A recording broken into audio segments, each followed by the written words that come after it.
No, on ongelmia vatsan alueella. Vatsa oli erittäin kipeä täältä alavatsalta. Sitten oli selkä erittäin kipeä. Ja sitten kasvot oli erittäin vaaleat, kalpeat, väri ei ollut ollenkaan.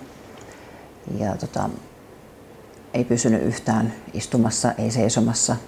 Välittömästi alkoi huippaamaan, eli pyöryttämään. Tai meinas lähteä. Niin, meinas pyörtyä. Soitimme siihen SOS:lle ja sieltä suositeltiin tätä sairaalaa, että he on tehnyt ennenkin yhteistyötä ja tämä on todettu erittäin hyväksi sairaalaksi. Niin kaikki on sujunut hyvin. Tiimi on erittäin ammattitaitoinen, olemme erittäin tyytyväisiä hoitoon.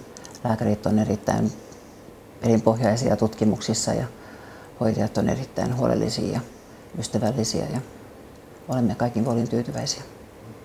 No, meidän osalta ainakin tämä leikkaus ja hoidot on sujunut tosi hyvin ja leikkaus oli, edeltä kuulin, että erittäin vaativa ja olisi voinut olla myös hengenlähtö. Ja suosittelemme erittäin lämpimästi tätä sairaalaa. Hoito on todella hyvää ja laadukasta.